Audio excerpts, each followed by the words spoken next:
Obi-Wan. Oh my gosh. So we binged all three today. Yeah. Try to make it for the podcast. It was only because I was thinking we're just going to watch two. And then we're like, oh, we can watch one more. And then Gato, you text me saying we're being an hour late. Perfect. Let's watch one more episode. Yeah, see, it was meant to be. It was meant to be that we got caught up with one episode. Oh man, I am loving it. I just gotta say I'm loving it. It's great. Tell me your thoughts, like from beginning to end. I feel like they put a lot of the money into this show. Yeah. Like you have all the Disney money going into like Marvel. I feel like they gave some of the money there, but they pulled a lot of production into this one. And you can tell, like the VFX is really good. The set pieces are really nice. Action's pretty great. And then you have Ewan McGregor. You can't beat that. And Hayden Christensen. Oh my gosh. But I loved it. It's really great so far. What do you think? So, I'm 100% with you. Like I freaking loved it. Like I saw episode 1 was, I mean, it's on the slower side. I think. I mean, do you think that it was kind of slow? But I feel like it sets the pieces really well for the characters. I mean, we haven't seen Obi-Wan in what was it, 10 years? Yeah. And we're trying to figure out like, well, why is he back up, right? Why are we paying attention to him now? And I think they did a good job at setting up all the characters and taking their time. They needed to, yeah. Showing why everybody's where they are, basically. Yeah. I think yeah. It really, I'm glad they went with a show instead of a movie, because a lot of the time that you take, like it takes its time, like especially in the first episode, it takes its time introducing the character, introducing their situation. And I think if they did it in a movie format, it would have been gone too quick, you know? I mean, given you do have the meat cutting scene and the feeding his camel scene twice, but it's you know, it kind of establishes a routine that he has, you know? Yeah. I feel like being able to take your time with the story and following him around just to kind of like showcase, well, this is what he does nowadays, you know, like he takes a little piece of meat every time and he just no one catches him. Yeah, and he tries to like, you know, live the most peaceful life. So is that like a giant stingray they're getting meat from? I have no idea, actually. Like I was like, wait, I couldn't tell if that was bones, because then you could see the creature and it's just like this one color. So I was thinking it was bones. And then you see you see an eyeball and a mouth on it. I was like, oh, okay, so it's not bones. It's just this giant sand stingray that they're taking meat from. Yeah, I think that's right. That happens to have fresh meat. I don't know. Maybe the heat and the salt is preserving the meat. Yeah, maybe. I mean, it kind of makes sense, huh? I guess I never really thought about it, but you're right. That you see the creature and then they have their camp set up next to it, and that's where they work. By the way, should we say spoiler alert? Do you want to talk spoilers? Oh, yes. I'm definitely going to talk about spoilers on this one. Okay, let's talk spoilers. So, episode 1. I mean, again, it's to me it's a little slow paced. I think it's established the characters for me. Did you watch it weekly, by the way, or did you watch it all in one go? No, weekly. Okay. Well, episodes 1 and 2 were out together on Friday. Okay. And then the rest of them will be coming out on Wednesday. So. So you got to watch 2 episodes in one sitting? Mm-hmm. Oh, okay. Yeah, we watched them Saturday night, and then today we watched the 3rd episode. And I think the biggest surprise for me that I really liked was seeing Leia as a kid. Yeah, that was a nice touch. And seeing Alderaan. Sorry, I have a hard time with that name. Alderaan, like seeing the planet like actually being in the planet was actually really, really cool. Yeah, it was nice. And well, with that being said, so I do have a couple of things that I would like to point out. And one of them, I feel like everybody agrees with me. Mhm. But the chasing scene. Uh, Those are slow bad guys. Very slow bad. have you been on TikTok lately? Oh, you don't have TikTok, I do don't you? have TikTok. Okay. Dude, that my TikTok's been flooded with people just like making fun of that scene because yeah, you have this little 10-year-old girl who to me she looks younger than 10, by the way. I know she's supposed to be 10, but she's smart. And don't get me wrong, she's a great actress. I love her as in the role of Leia, but she's like so tiny. And then she's supposed to run away from these bad guys. You got 3 bounty hunters or something. And they're all running like super slow Yeah. and like There's a um point where he's like in front of her and just goes boo and then doesn't even grab her. And I'm like, and oh, like okay. yeah.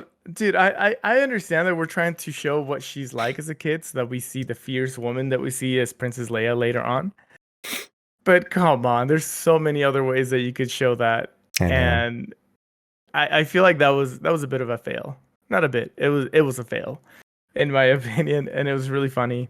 Uh There's a guy that runs into a branch and he's like, oh, I guess I can't go under it.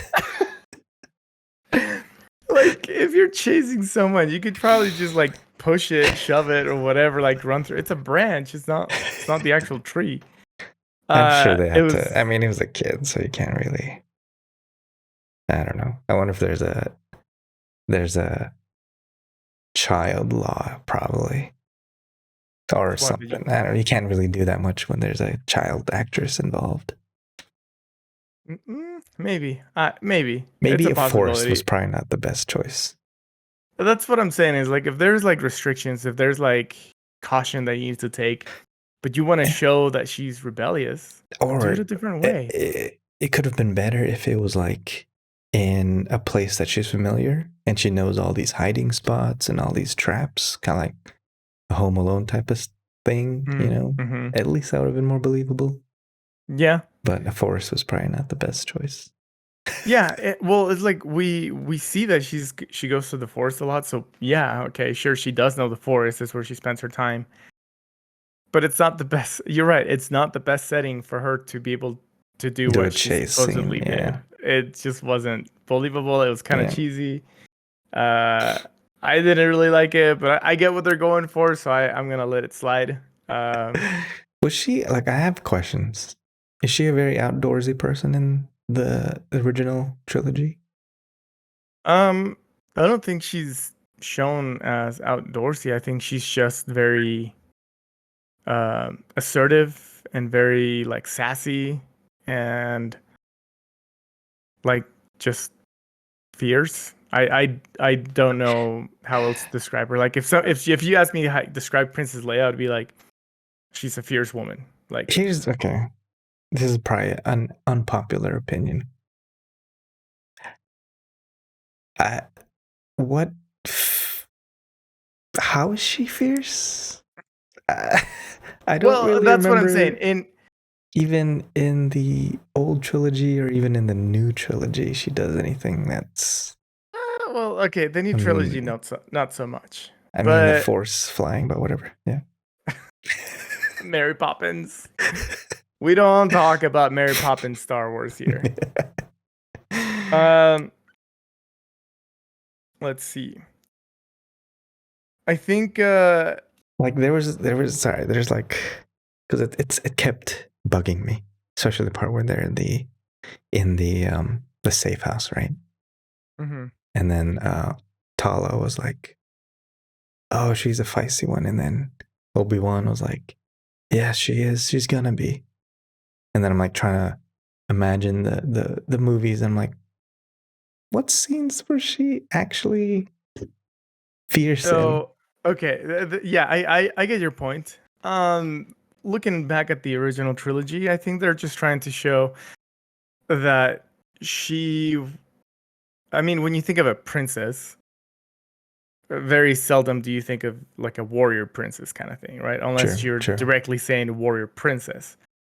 But in the original trilogy, like Princess Leia, I mean, yeah, she's kind of mild at well, no, that's the thing. Is like I can't say that she's mild because literally the first scene where we see her with Vader, it's Vader, and she's there, she's like talking back to him. True, true. Uh, yeah, she's like arguing with him. She's not afraid of Darth Vader, whereas everybody else like, oh, Lord Vader's right here, and we see even in the show that Vader is like ruthless. Oh We'll get and my we'll get yeah, we'll get to gosh. that in a second. We'll Yeah, get to that in a yeah. second. But yeah, I think the fact that she just becomes this soldier, even in like Return of the Jedi, where she's like, "No, I'm gonna be there on the ground, and I'm gonna That's fight true. along with everybody." Like, I think that's what they're trying to get to is that she's not just like a Sit back protect type me. of Padme kind Uh, of. Actually, no, Padme was fierce too. yeah, Padme was pretty fierce too. I was I thinking of mean, her it's decoy her for some mom. reason. Is the decoy Natalie Portman as well? The decoy is Keira Knightley. Whoa. No way. You didn't know No that? way. Huh? Yeah, I always thought they Keira. just did like the dual actress. Wow. Huh. Yeah, yeah, it's funny. It's just like she has this I minute guess the role in the show makeup. where she Yeah. gets killed. Kind of funny, The actually. make the makeup made it look like it was Natalie Portman. Huh. Well, then I guess they did their job. Yeah, they did. The makeup did its job. Yeah. Wow. Yeah, the detail I did like with Princess Leia was when she climbed up the tree and then naming all the different types of ships, Hmm. and that she had Lola, which means she kind of like is used to talking to droids, and the whole detail with the manners with droids. I actually like that one.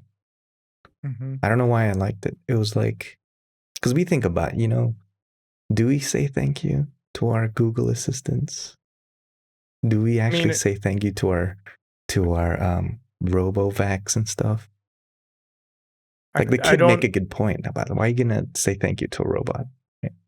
I mean, I think when you're trying to be funny when you're in public, you can say thank you to Alexa just to again just to be funny. Right. But I don't think we mean it. I think it's just more of a, it's a joke. Yeah. It's like, Alexa, what is the weather today? Today it's 72 degrees. Thanks. Like you just say it as a joke, but you're not really saying like thank Right. you for giving me that information. So But like uh with Leia, she genuinely wanted to thank the droid, yeah. right? And it was a Well, good and detail.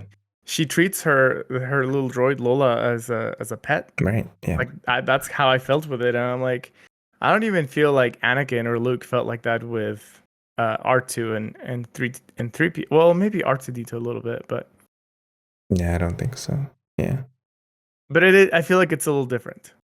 But probably. BB-8 uh was endearing. I don't know. I don't know if you want to count BB-8 as a droid yeah, he's a droid.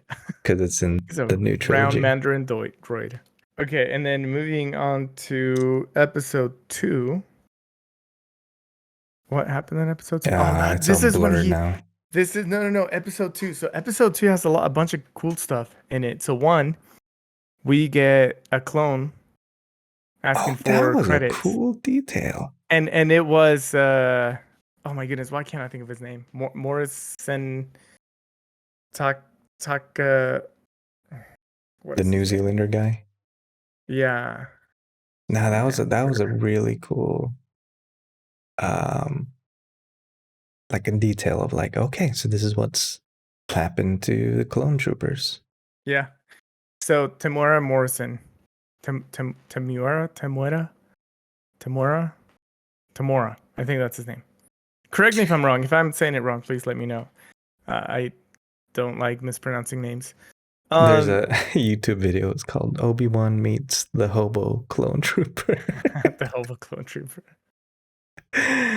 Oh my That's gosh. funny. But it was such a nice detail just to see the clone trooper Yeah. just like washed out and on the streets, in the streets. And then fun fact, the girl that sells drugs or tries to sell drugs to Oh yeah. Obi-Wan Yeah. is actually Ewan McGregor's daughter. Oh, that's cute. Oh, wow. Mhm. That really changes things about that dialogue then. Take this and you'll never remember your daughter again. Oh. You Oh remember yeah, I this guess you're episode? right. Yeah, that's right. Forgot about that. But I thought that was a really nice detail. There's also another part later on when Obi-Wan rescues Leia, where he crouches down a little bit, and he's in the same position Leia is when she's asking for his help in Star Wars and A New Hope, where she's like, "Help me, Obi-Wan Kenobi. You're Right. my only hope." It's such a little thing, but the attention to detail, like that parallel, I thought it was kind of cool that they did that. That was cool. I didn't notice that one, but that's a cool detail. Did you know the leader of the kidnappers is Flea, aka the bassist of Red Hot Chili Peppers, aka Needles in Back to the Future? That's where I know him more from. That was a cool detail. I was like watching the credits. I was like Flea. I was like, I thought that's where he's from. Okay, it's funny. Yeah, I saw his face and I was like, he looked familiar. I didn't know how. I didn't know why. He had a very familiar face, and I just didn't know who he was. But in the credit scenes, you see Flea, and I still didn't know who he was. I was like, Flea. I'm like, what kind of a name is Flea? And later on, Amber found out that Flea is um, the drum player. Drum player, right? Oh, that was bassist. Okay, yeah, you're right. Bass. For some reason, I was expecting the name Needles from Back to the Future, but then I was like, wait a second, that's not the right name. It kind of, I mean, I get that he did it first in Back to the Future, but it reminded me of Game of Thrones. It's Coldplay's drummer that was in Game of Thrones. Oh, that's cool. Mm-hmm. He does You haven't look like seen, he could be in Game of Thrones. and it's just his is just a quick cameo. It's not like he's actually, No lines. yeah, no lines or anything like that. But like it's a cool little detail, and it's funny because I feel like Star Wars has a lot of uh, cameos, Yeah, there especially. was episode 3 had Zach Braff. Yeah, I don't know. Was he one of the stormtroopers? I'm guessing. no, he was the driver, the bus driver. Oh. For I some reason forgot I his thought it name. was, you remember the Yeti in Pixar movie? The You know who? that one voice, he's always in all the Pixar movies? Yeah. I thought it was him.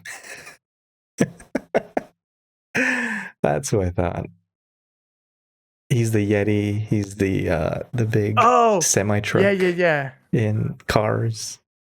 I thought it was that guy. Freck is his name. Freck, yeah. I thought, Freck.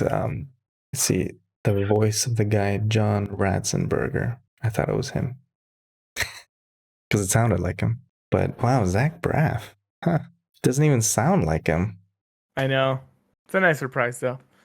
Turns out he was a bad guy. That was kind of messed up. I know. Sold him off.